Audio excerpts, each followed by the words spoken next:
आज से हम एक नया सीरीज चालू करने वाले हैं जो एनएचएम वैकेंसीज है। उसमें कुछ टॉपिक है, सिलेक्टेड टॉपिक जो हमेशा से वहीं से क्वेश्चन पूछता है, तो उससे रिलेटेड हम कुछ डिस्कस करेंगे। मैंने सबसे पहले ओबीजी सब्जेक्ट लिया है। जैसे ओबीजी हम कंप्लीट करेंगे, धीरे धीरे हम कम्युनिटी की तरफ भी बढ़ेंगे। ओबीजी में बहुत इंपॉर्टेंट टॉपिक है अबॉर्शन, जिसको हम मिसकैरेज भी बोलते हैं। इससे एक या दो क्वेश्चन वो बनाता ही है, इसलिए आप लोग ध्यान से इसको समझ लीजिए और नोट भी कर लीजिएगा। अबॉर्शन होता क्या है? एक जब कंसेप्शन होता है, प्रोडक्ट बन जाता है, तो उस समय अगर वो 20 वीक से पहले उसका बाहर निकल जाना, एक्सपेल आउट हो जाना बॉडी से, उसे हम अबॉर्शन बोलते हैं। जो कि पहले 28 वीक हम लेते थे, बट अब हम इसको 20 वीक मानने लगे हैं। और जो हमारा प्रोडक्ट होगा उसका अगर वेट 500 ग्राम से कम है तो हम उसको अबॉर्शन की कैटेगरी में रख सकते हैं। अबॉर्शन के अगर हम टाइप की बात करें तो मेनली ये दो टाइप का होता है, spontaneous abortion and induce abortion. Spontaneous abortion जो मतलब खुद से हो जा रहा है, हम अपनी तरफ से इसमें कुछ भी चीज नहीं कर रहे, वो ऑटोमेटिकली हो जा रहा है। और इंड्यूस मतलब जहां पर हम अपनी कुछ ना कुछ तरकीब यूज कर रहे हैं, मेडिकल चीजें यूज कर रहे हैं, मेडिसिन यूज कर रहे हैं, उसको करवा रहे हैं।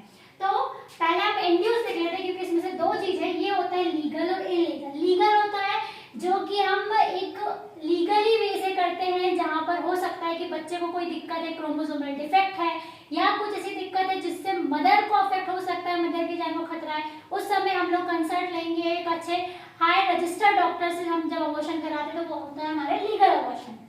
इलीगल अबॉर्शन वो होता है जिसमें हम अपने फेम के लिए या फिर अपने फायदे के लिए करते हैं। जैसे कि मेनली जब हम सेक्स डिटरमाइन कर लेते हैं, उसके बाद बहुत लोग का ये रहता है कि हमें गर्ल चाइल्ड नहीं चाहिए, तो उस समय वो लोग क्या करते हैं, अबॉर्शन कराते हैं, जो कि आता है इलीगल अबॉर्शन के अंदर।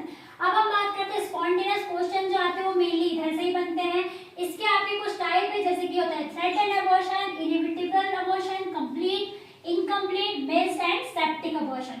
इसमें होता क्या है, थ्रेटेंड मतलब डर, तो इसमें हमें एक हल्का सा साइन शो हो जाता है कि हाँ हो सकता है कि अबॉर्शन हो रहा है, लेकिन ये इतना ज्यादा नहीं होता है कि हम उसको रिकवर ना कर पाए। थोड़ी बहुत ब्लीडिंग शो होने लगेगी, और अगर हम इसमें ध्यान दे दें तो हम उसको रिकवर कर सकते हैं, क्योंकि इसमें इंटरनल ओस क्या रहता है, क्लोज रहता है, तो हमारा प्रोडक्ट अभी सेफ है। इसमें अगर हम रेस्ट करते हैं तो हम लोग काफी हद तक इस प्रेगनेंसी को आगे बढ़ा सकते हैं।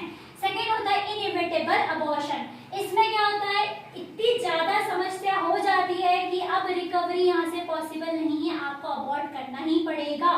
तो इसमें क्यों नहीं है, क्योंकि इसका इंटरनल ओस अब खुल चुका है, डायलेट हो चुका है, ओस खुल गया, मतलब अब आपका प्रोडक्ट बाहर निकल गया, या जितना बचा है वो भी निकल जाएगा। इसके लिए हम ट्रीटमेंट यूज करते हैं डी एंड ई। डी मतलब होता है डायलेटेशन, ई मतलब होता है इवैक्यूएशन। हम डायलेट करेंगे, इवैक्यूएट कर देंगे जो भी प्रोडक्ट कुछ रह गया है, बच गया है, जो भी है उस चीज को। देन आता है आपका कंप्लीट अबॉर्शन। कंप्लीट से समझ में आ रहा है कि पूरा, तो इसमें हमारा पूरा का पूरा प्रोडक्ट क्या हो जाएगा, बाहर निकल चुका है, क्योंकि और आगे जाके बाहर निकलने के बाद आपका इंटरनल ओस क्लोज भी हो गया है। तो इसमें ट्रीटमेंट हम करते हैं सक्शन एंड क्यूरेटेज। अगर कुछ हो तो उसके लिए हम सक्शन कर देंगे, क्यूरेटेज करके निकाल देंगे। फिर आता है आपका इनकम्प्लीट अबॉर्शन। नाम से समझ में आ रहा है कि यहाँ कंप्लीट प्रोसेस नहीं हुई है, बट यहाँ प्रोसेस स्टार्ट हो गई है और कुछ पोर्शन जो है आपका वो अंदर यूट्रस में रह गया है।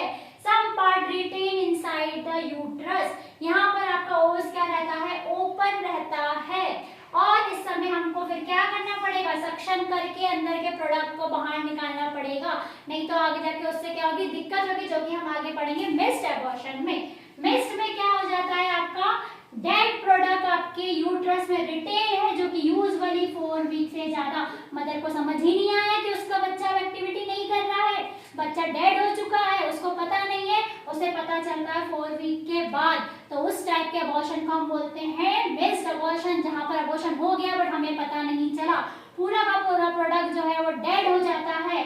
इस समय में हमको डीएनसी करना पड़ता है, डायलेटेड एंड क्यूरेटेज करना पड़ता है। डायलेशन करेंगे पहले हम लोग, उसके बाद हम क्यूरेट की हेल्प से वहां पर क्या करेंगे, प्रोडक्ट को निकालेंगे। और अगर ज्यादा हो गया है उसको टाइम, कुछ आपकी 7th मंथ हो गई है या 6 मंथ की हो गई है प्रेगनेंसी, तो उस समय आपको सर्जिकल पूरा प्रोसेस करना पड़ेगा, जैसे आप एक नॉर्मल डिलीवरी करवाते हो, या फिर आपको LSCS वगैरह करके उसको आपको बाहर निकालना पड़ेगा। फिर होता है आपका सेप्टिक। सेप्टिक जहाँ भी आता है हमको पता है कि हमें क्या यूज करना है, इन्फेक्शन वर्ड यूज करना है। तो सेप्टिक अबॉर्शन हमारा इन्फेक्शन के कारण से हो रहा है। फिर इसका ट्रीटमेंट, जहाँ इन्फेक्शन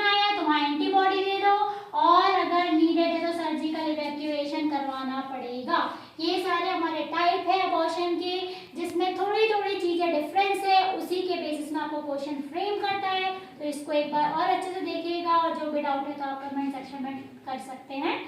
थैंक यू और प्लीज लाइक करिए, कमेंट करिए और सब्सक्राइब करिए।